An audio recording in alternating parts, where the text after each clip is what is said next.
네, 안녕하십니까. 더불어민주당 국민소통위원장 김현입니다.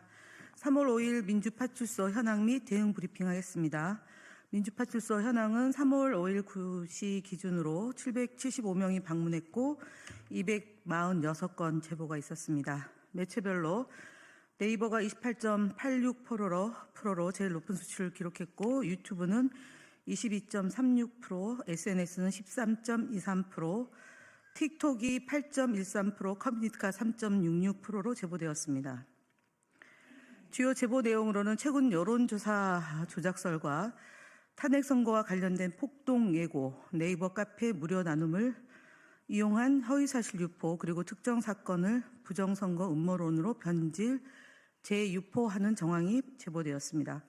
구체적으로는 가족이 여론조사 기관에서 일하는데 국민의힘이 유리한 결과가 나오면 센터장이 민주당에게 유리하게 조작하라고 한다는 허위사실이 게시되었고, 윤석열 대통령 탄핵 심판 선거를 앞두고 헌법재판소 및 경찰을 대상으로 한 폭동을 예고하는 내용이 포함된 댓글이 발견되었습니다.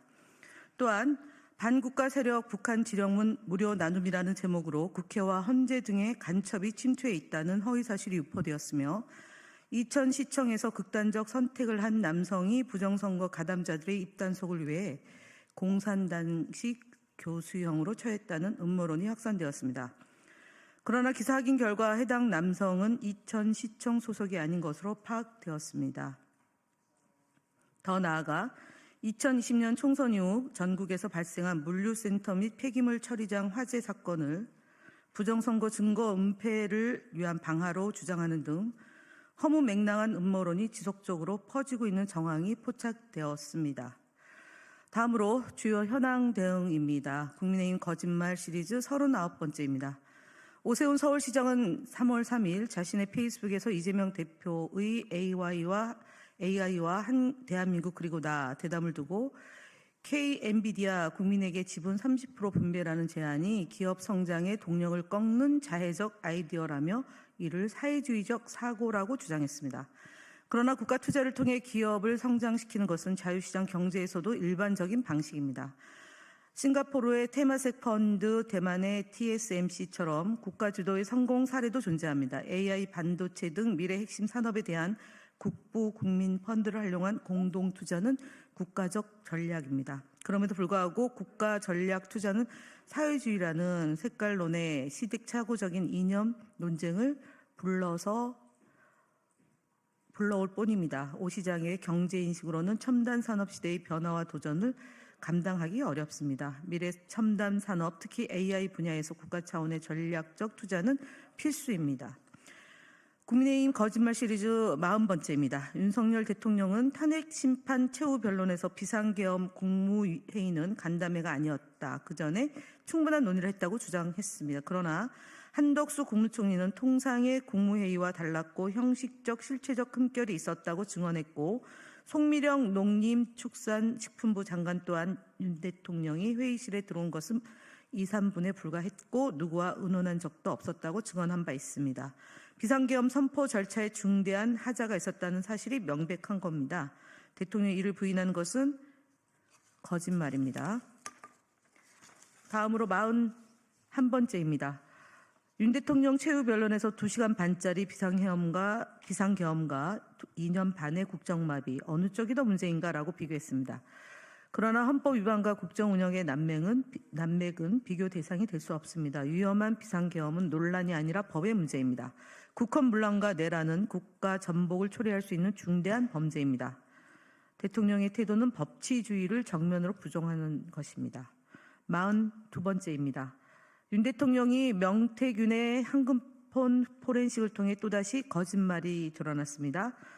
지난해 대국민 담화문에서 자기라는 명태균입니다. 명태균이 저에게 문자를 보냈을 수 있죠.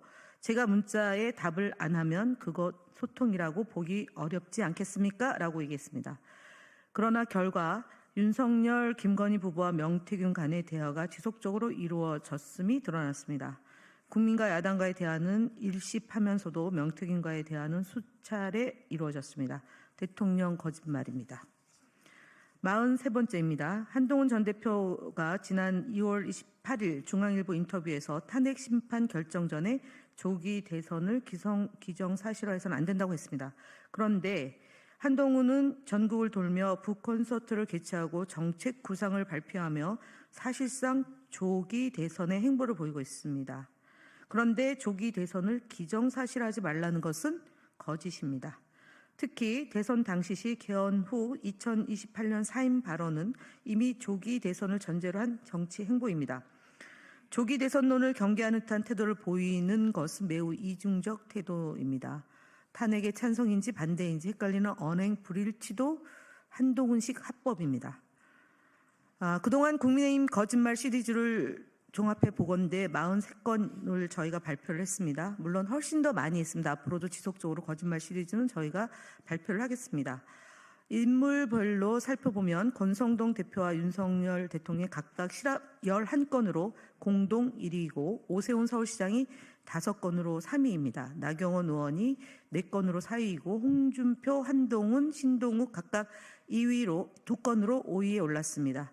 정부와 여당 지도부인 윤석열 대통령과 권성동 대표가 1위를 차지했다는 것은 그만큼 국민을 상대로 한 거짓과 왜곡이 일상적으로 진행되고 있다는 것을 반증하는 겁니다.